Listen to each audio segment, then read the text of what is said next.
This is a presentation for Chapter 21, Accounting for Leases. There will be 3 presentations for this chapter.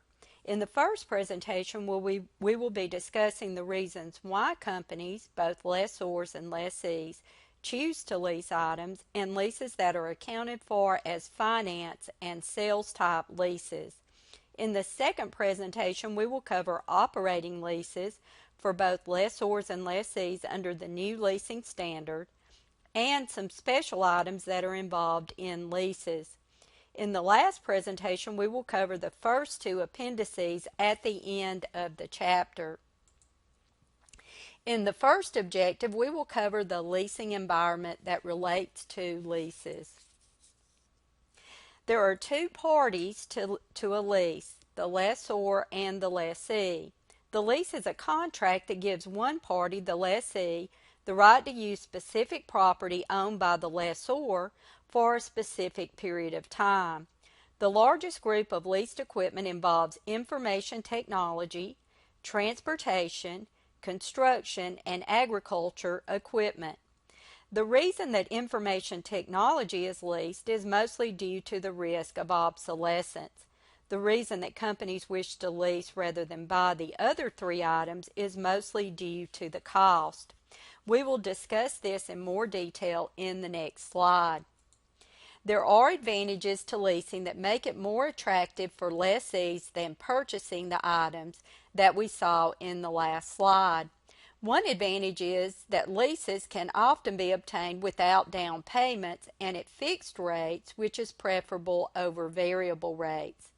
As we mentioned in the previous slide, leasing provides for protection against obsolescence, especially for information technology items, because after the lease term expires, the items revert to the lessor, who then provides newer items.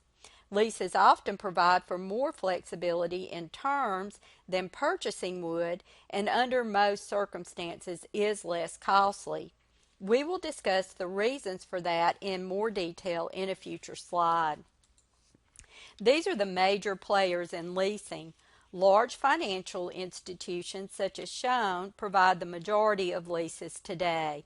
The next largest group are the captive leasing companies that provide leases for the products that are manufactured, such as Caterpillar for construction and agricultural products, Ford Motor Credit for Ford automobiles and trucks, and IBM Global Financing for information technology. The lowest category is made up of independent lessors who may provide leases for a variety of items, such as International Lease Finance Corporation, which was once the largest lessor of aircraft. For the lessor, there are also advantages. Some of these include profitable interest margins that banks are interested in, since they are able to purchase leased items with low-cost funds. For manufacturers, having the ability to offer on-site leasing helps to move their products, so they are interested in them for that reason. Plus, the interest in resales of their products coming off lease provide additional revenue streams. 2 reasons why leases provide lower costs of financing are that they often can provide tax benefits to those that need them, and the residual values when items come off lease. A lease can be structured for the lessor to be able to depreciate the leased property, especially when the lessee cannot benefit from the depreciation. This benefit can help to lower the amount the lessee pays for the leased item. In some cases, it is even possible for both parties to the lease to depreciate the property, such as in an international lease. Also, when items are returned to the lessor with high residual values, they can be resold for a profit. Leases only convey the use of an asset for a specified period of time, but because the period of time can, in some cases, cover the majority of the useful life of the asset, leases can actually be a form of financing. We know that when an asset is purchased, it is shown on the balance sheet as well as any liability associated with financing. In the past, many leases were structured so that neither the asset nor the liability would be shown. This was a type of off-balance sheet financing. The FASB sought to clarify the accounting for leases so that more leased assets and the associated liabilities would be shown on the balance sheet. Therefore, they determined that all long-term leases, more than 1 year, would be capitalized. For lease arrangements of longer than 1 year, companies will now capitalize all leased assets and liabilities. For lessees, we have 2 types of leases, finance and operating. We're going to discuss first the finance lease. For this type of lease, the lessee will recognize both interest expense on the lease liability using the effective interest method, and they will record amortization expense for the right-of-use asset, generally on a straight line basis. Amortization expense is similar to depreciation of a purchased asset. The difference is that the lease conveys an intangible asset of right to use, so the proper term is amortization rather than depreciation. The second type of lease is called an operating lease, and it will be for all leases that do not meet the criteria to be classified as a finance lease. For the operating lease, which will be covered in the next presentation in detail, the lessee will record a single lease expense that will be the same amount each period and will comprise both the interest and the amortization of the right-of-use asset. As we discussed previously, some leases are actually a form of a financing arrangement that is effectively a purchase of the asset. If the lease transfers control or ownership of the leased asset at the end of the lease, then it is easy to see that this should be classified as a finance lease. However, sometimes the lessee does not take ownership of the leased asset, but does consume the substantial portion of the underlying asset over the lease term. If the leased asset does not meet the criteria to be classified as a finance lease, then it will be classified as an operating lease. The criteria for a finance lease include that the lease must be non-cancelable and meet one of these 5 tests, which we will discuss individually. Remember that the lease only has to meet one of these criteria, not all of them. However, if it does not meet any of them, it would be classified as an operating lease. The first criteria, which we already discussed, is that the lease transfers ownership at the end of the lease. However, there is another criteria that is somewhat similar, and this is called a bargain purchase option. This would be an option to purchase the leased asset at an amount that is substantially less than the underlying asset's expected fair value, such that it would be considered a bargain to get it at that price. We could also say that it is almost certain that the option would be exercised at the end of the lease, so transfer of control would occur. The next test is the lease term. As we stated, it is possible that the lessee will consume the majority of the useful life of the asset, and as such, this should be considered to be a finance lease. The FASB decided that if the lease term is 75% or greater than the economic life, then the lease should be considered a finance lease. The lease term is considered to be the fixed, non-cancelable term of the lease, but sometimes leases will have what is called a bargain renewal option. Similar to the bargain purchase option, these renewal periods are such a good deal that it would be reasonable to expect the lessee to renew, and thus these periods should be included in the lease term for that test. This is an example of a bargain renewal option. Home Depot leases Dell PCs for 2 years at a rental of $100 per month per computer, and subsequent to that can lease them for $10 per month per computer for another 10 years. So this lease clearly offers a bargain renewal option, and the lease term is considered to be 4 years for the lease term test. Another test is the present value test. If the present value of the lease payments is 90% or greater than the fair market value of the leased item, then the lease is classified as a finance lease. This test can be involved, and we will discuss more about some of the items included such as variable payments and guaranteed residual values, in the second presentation. For now, we will just say that the lease payments include the fixed payments, any variable payments that are based on an index or rate, any guaranteed residual values, and any payments related to purchase or termination options, such as a bargain purchase option, that the lessee is reasonably certain to exercise. The discount rate that is used to determine the present value of the lease payment should be the implicit rate that is used by the lessor in determining the lease payments.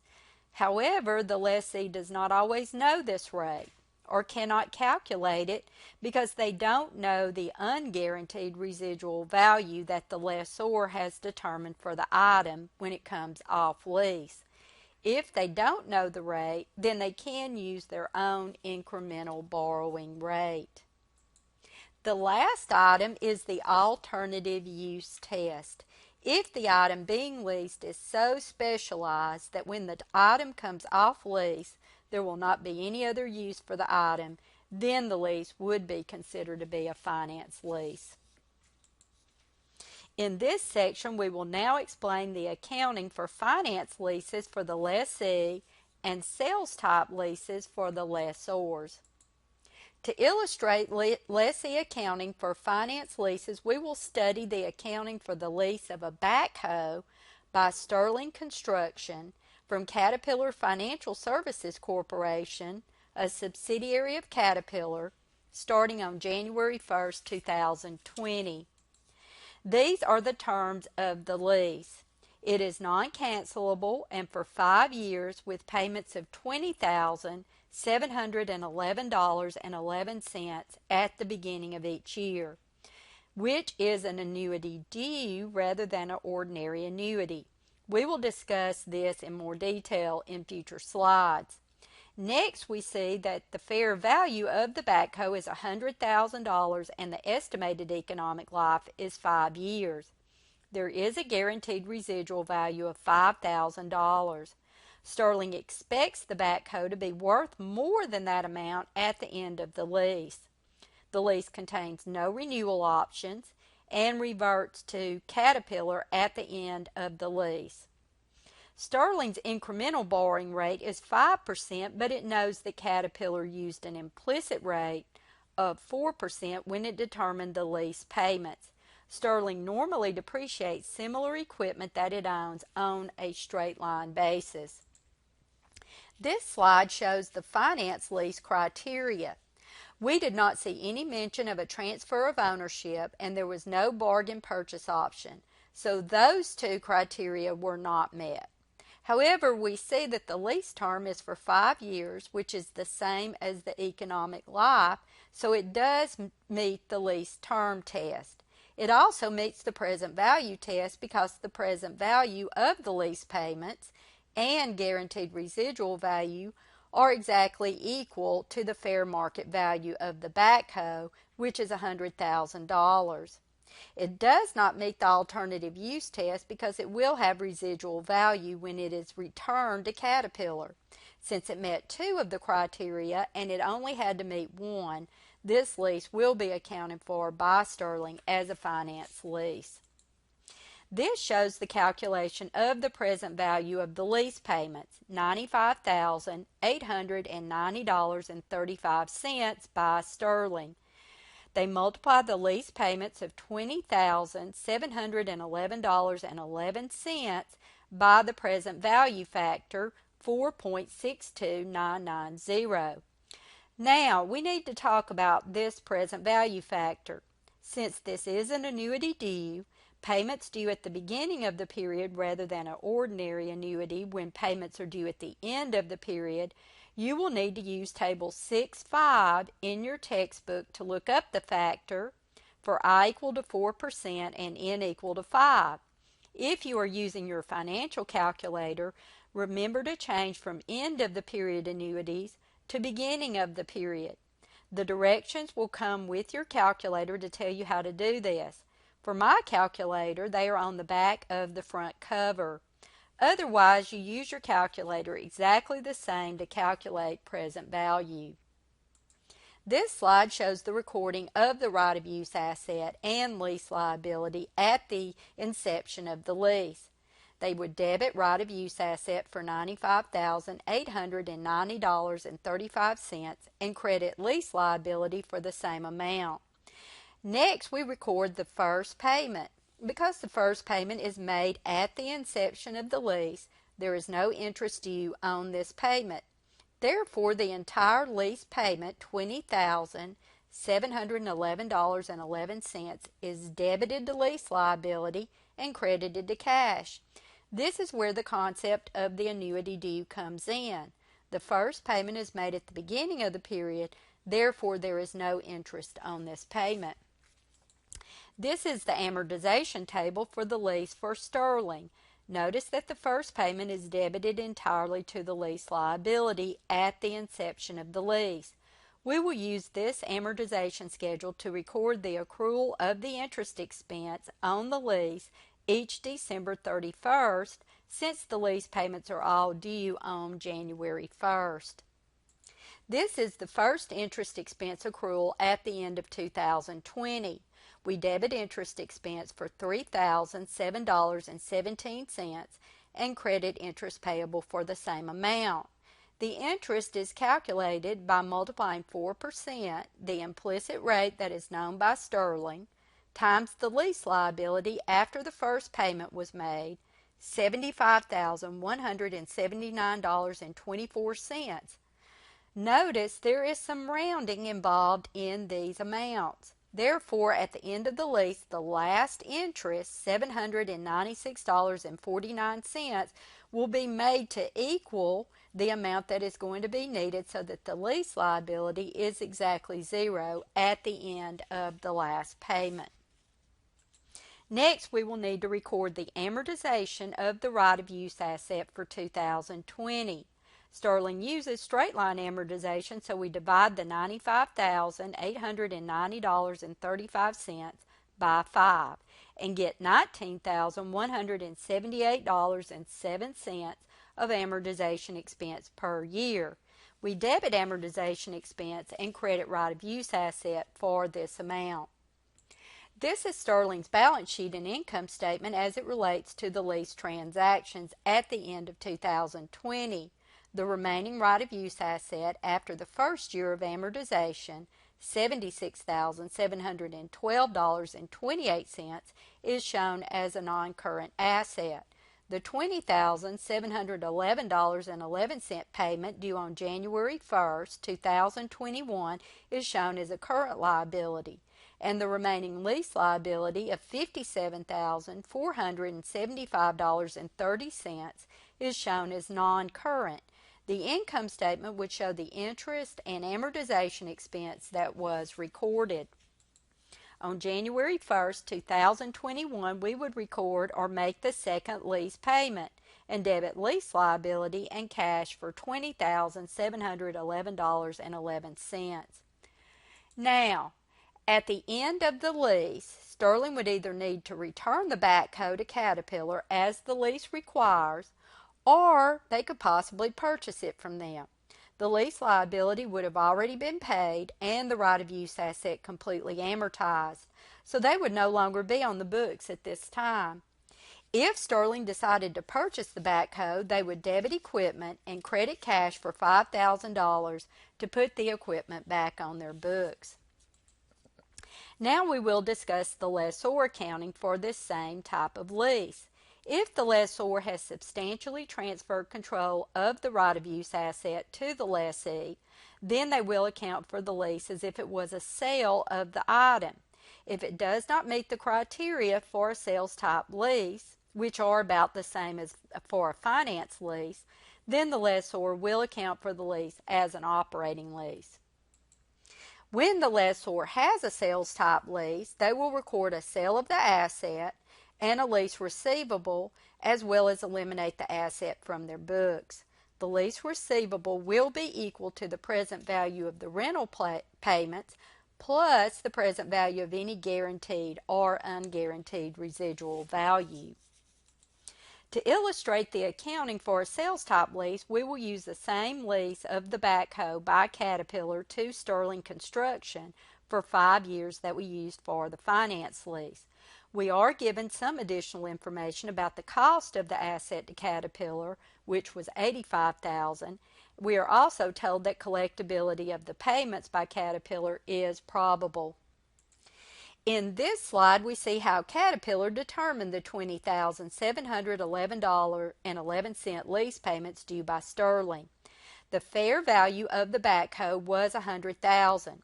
Caterpillar determined the present value of the $5,000 residual value for 5 years at 4% to be $4,109.65. They subtracted this amount from the fair value, and this gave them $95,890.35, which was the amount they needed to recover from the lease payments. They divided this amount by the present value factor for an annuity due for 5 years at 4% interest, which was the 4.62990, to get the 5 yearly payments due from Sterling of $20,711.11. As we mentioned before, the criteria to determine a sales-type lease are the same as a finance lease, except that there must also be some certainty in collectability of the lease payments and no other duties due by the lessor. This lease meets those criteria for a sales-type lease because the present value of the lease payments is equal to the fair value of the asset, and the lease term is equal to the economic life of the asset. They also told us that collectability of the payments from Sterling were reasonably certain, and there was no mention of any additional duties due by Caterpillar. Caterpillar will record a lease receivable for both the present value of the lease payments as well as the present value of the guaranteed residual value, which together equal $100,000. They would debit lease receivable and credit sales revenue for $100,000, and also debit cost of goods sold and credit inventory for the cost of $85,000. This amortization schedule is for Caterpillar. We notice that there is a difference between this one and the one we looked at for Sterling. The reason for the difference is that Caterpillar included the present value of the $5,000 residual value in the lease receivable, and Sterling did not. The reason that Sterling did not include it was because they felt that the backhoe would be worth the $5,000 at the end of the lease term, and they would not owe any additional money if they returned it to Caterpillar. We will see in the next presentation what would happen if Sterling did not think that the backhoe would be worth at least $5,000 at the end of the lease. Lessors will always include the residual value of the lease item in the lease receivable, whether it is guaranteed or not, because they will either receive the item back or be paid if the item is not worth a guaranteed amount. On January 1st, 2020, when the lease is signed, Caterpillar will debit cash and credit lease receivable for the $20,711.11, the first lease payment. Again, there is no interest on this amount because it is the first day of the lease.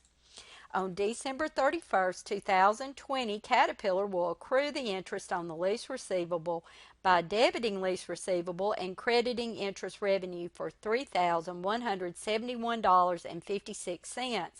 They calculate this amount by multiplying the lease receivable balance of $79,288.89 by 4%.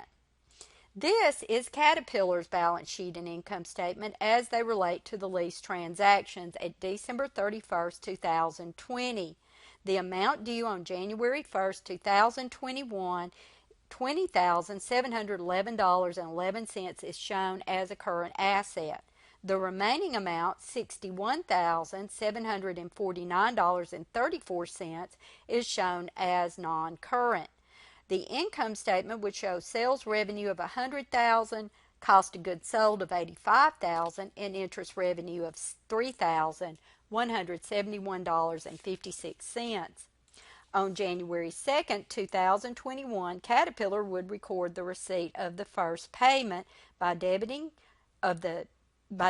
cash. They would record the receipt of the second payment by debiting cash of $20,711.11 and crediting lease receivable for the same amount. They would accrue the interest revenue for 2021 by debiting lease receivable and crediting interest revenue for $2,469.97. Now, at December 31st, 2024, Caterpillar would record the last interest revenue by debiting lease receivable and crediting interest revenue for $192.19.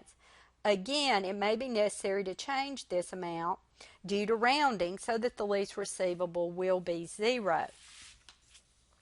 On January 1st, 2025, if Sterling returned the backhoe and it was worth the $5,000 residual value, Caterpillar would debit inventory and credit lease receivable for $5,000. As I mentioned previously, there is some difference in the accounting for residual values by lessees and lessors, and there is also a difference depending on whether the residual value is guaranteed or unguaranteed. We will discuss those differences in more detail in the next presentation. This is the end of the first presentation for Chapter 21, Leases.